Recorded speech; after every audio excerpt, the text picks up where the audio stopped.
ఎన్నికల పండగ వస్తే ఎలాంటి హామీలైనా సరే ఫ్రీ. ఓటరు కోరితే ఆకాశం నుంచి చందమామను కోసి తెస్తామంటారు. అరచేతిలో వైకుంఠం చూపిస్తారు. ఓటు కాస్త బ్యాలెట్ పెట్టెలో పడగానే ఇచ్చిన మాటను మర్చిపోతారు. అడిగిన వాళ్ళకి అందమైన కుచ్చుటోపి పెడతారు.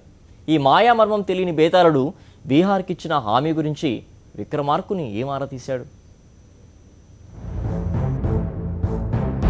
పట్టువదలని విక్రమార్కుడు బెదురు చూపులతో ముందుకు నడవసాగాడు. చెట్టు మీద వేలాడుతున్న శవాన్ని తెంచి భుజానికెత్తుకున్నాడు. అయితే అంతా ఏదో ఆలోచిస్తూ భయపడుతూ యాంత్రికంగా చేసుకుపోతున్నాడు. విక్రమార్కుడిని చూడగానే బేతాళుడికి జాలేసింది. ఏం విక్రమార్క, ఏమైంది? ఏమిటి బాగా బెదిరిపోయినట్టు కనిపిస్తున్నావు? ఎక్కడైనా ఏదైనా దయ్యాన్ని చూసి జడుచుకున్నావా? పోనీ తాయెత్తైనా కట్టుకోలేకపోయావా అంటూ అడిగాడు. ఆ మాటలకి విక్రమార్కుడికి బాగా కోపం వచ్చి, భూత ప్రేత పిశాచాలు రోజు కబడ్డీ ఆడుకునే ఇక్కడికి వచ్చిపోయే నాకు దయ్యాలను చూస్తే భయం ఏమిటి? తాయెత్తులవి నాకు కావు. ఎవరైనా పిరికి వాళ్ళుంటే వాళ్ళకి ఇయ్యు. అయినా నువ్వే ఒక ప్రేతాత్మవి. నువ్వు తాయెత్తివ్వడం ఏమిటి? విడ్డూరం కాకపోతే అని విక్రమార్కుడు బదులిచ్చాడు. విక్రమార్కుడు కోపాన్ని చూసి బేతాళుడికి నవ్వొచ్చింది. సారీ విక్రమార్క, నిన్ను చులకన చెయ్యాలని అలా అనలేదు. నువ్వెందుకో భయపడినట్లు నీ బెదురు చూపులు చెబుతున్నాయి. ఏం జరిగిందో తెలుసుకోవాలన్న ఆతృతతో అడిగాను తప్ప మరొకటి కాదు. ఎంతకీ ఏం జరిగింది? ఏమీ లేదు బేతాళ. పొద్దున్నే ఉల్లిపాయలు కొందామని వెళ్ళాను. అక్కడ రేటు వినేసరికి బ్రతుకంటేనే భయమేసింది. రోజంతా ఉల్లిపాయల గురించి ఆలోచిస్తూనే గడిపాను తప్ప కొనలేదు. చీకటి పడ్డాక కూడా ఇప్పటికీ ఆ రేటు నన్ను భయపెడుతోంది. ఆ భయంతోనే ఇక్కడికి వచ్చాను అని చెప్పాడు. బేతాళుడు నవ్వి, చోద్యం కాకపోతే ఉల్లిపాయలు తినకపోతే కొంపలంటుకుపోతాయా ఏంటి? దానికి విక్రమార్కుడు నొచ్చుకొని, నీకంటే ఏ బాధా బందీ లేదు. మామూలు మనుషులు తిండి తిప్పలతో నీకు పని లేదు. కానీ మాకు ఉల్లిపాయ లేదంటే మొద్ద దిగదయ్యా. నీకు తెలుసో లేదో, ఈ ఉల్లిపాయే వాజ్పేయి ప్రభుత్వాన్ని అధికారం నుంచి దింపేసింది. అది ఉల్లి పవర్ అంటే అని విక్రమార్కుడు హుషారుగా చెప్పాడు.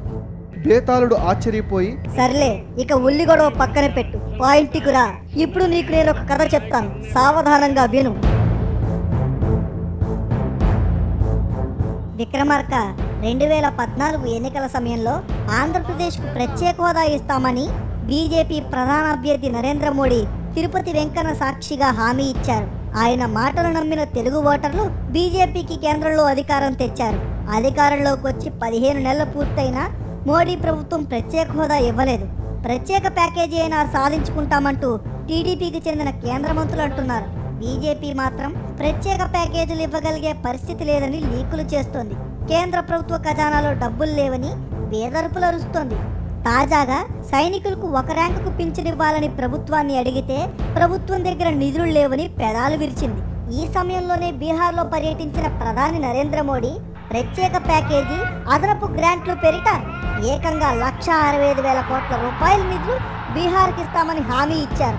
ఇప్పుడు చెప్పు విక్రమార్క, ఆల్రెడీ మాటిచ్చిన ఆంధ్రప్రదేశ్కు ప్రత్యేక హోదా ఇవ్వలేదు, రాజధాని నిర్మాణానికి నిధులు ఇవ్వలేదు, ప్రత్యేక ప్యాకేజీలకు డబ్బులు లేవంటున్నారు. మరి బీహార్కు 1,65,000 కోట్ల రూపాయలు హామీ ఎలా ఇచ్చారు? దానికి డబ్బులు ఎక్కడి నుంచి తెస్తారు? దీని మర్మం ఏమిటో తెలిసి కూడా నువ్వు చెప్పలేకపోయావా? నీ తల. ఆపు బేతాళ, ఇక చాలు. ఏమవుతుందో మాకు తెలుసు అంటూ సమాధానం చెప్పడానికి ఉపక్రమించాడు. బేతాళ, నువ్వు సత్యకాలపు ప్రేతాత్మవి. నీకు మాయలు మర్మాలు తెలియవు. రాజకీయ ఎత్తుగడలు అస్సలు తెలియదు. ఆంధ్రప్రదేశ్కి ప్రత్యేక హోదా ఇస్తామని బీజేపీ హామీ ఇచ్చింది నిజమే. అయితే ఎందుకోసం హామీ ఇచ్చింది? జనం ఓట్లు కావాలి కాబట్టి. అసలే విభజనతో ఆంధ్రప్రదేశ్ ప్రజలు కోపంగా ఉన్నారు కాబట్టి ప్రత్యేక హోదా ఇస్తే ఓట్లు గుద్దేస్తారని బీజేపీ హామీ ఇచ్చింది. అది పనిచేసింది. అధికారంలోకి వచ్చేశాక ఇప్పుడు ఆ హామీలు నెరవేర్చాల్సిన అవసరం లేదని బీజేపీ అనుకుంటుంది. ఎందుకంటే ఏపీకి మళ్ళీ 2019 వరకు ఎన్నికలు లేవు. మళ్ళీ ఎన్నికలు వచ్చినప్పుడు మరో హామీ ఇచ్చుకుంటే సరిపోతుంది. ఇప్పుడు బీహార్కు ఎన్నికలు ఉన్నాయి కాబట్టి అక్కడ ఓటర్లకు గాలం వేయాలి కాబట్టి 1,65,000 కోట్ల రూపాయలు హామీ ఇచ్చారు. రేపు అక్కడ ఎన్నికల్లో బీజేపీ అదృష్టవశాత్తు గెలిచిందనుకో, అక్కడ కూడా స్పెషల్ ప్యాకేజీ హామీని పక్కన పెట్టేస్తారు, అమలు చెయ్యరు. వచ్చే ఏడాదో ఎప్పుడో ఉత్తరప్రదేశ్ ఎన్నికలు ఉన్నాయి. అప్పుడు యూపీకి కూడా ప్రత్యేక హామీలు ఇస్తారు. అంటే ఏపీ ఎన్నికల కోసం టీడీపీ డిజైన్ చేసిన టోపీనే బీహార్ ఎన్నికలకు వాడుతున్నారు. వచ్చే ఏడాది ఈ టోపీనే యూపీఏ ఓట్లకు పెడతారన్నమాట. హామీలన్నీ ఎన్నికల్లో ఓట్లు సంపాదించుకోవడానికే తప్ప వాటిని అమలు చేయాలన్న ఆలోచనలు వెర్రిమొర్రివని చాలా రాజకీయ పార్టీలు అనుకుంటున్నాయి. ఉదాహరణకు ఆంధ్రప్రదేశ్లో టీడీపీ హామీలనే తీసుకో. మొన్న ఎన్నికల్లో తమను గెలిపిస్తే రైతు, డ్వాక్రా మహిళలకు రుణమాఫీ చేస్తామని చంద్రబాబు హామీ ఇచ్చారు. తీరా అధికారంలోకి వచ్చాక 1,00,000 సాకులు వెతికి తోచిన కొర్రీలు పెట్టారు. చివరకు రైతు నెత్తిన కుచ్చుటోపీ పెట్టారు. ఫైనల్ గా రుణమాఫీని పక్కన పెట్టారు.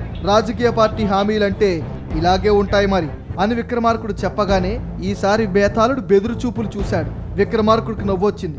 ఏం బేతాళా, నా భుజంపై నుంచి మాయమవడం కూడా మర్చిపోయావా? అంతలా బెదిరిపోయావేంటి అని ప్రశ్నించాడు. దానికి బేతాళుడు వణుకుతూనే, మా దెయ్యాలు భూతాలు కన్నా మీ రాజకీయ నాయకులే భయంకరుల్లా ఉన్నారు.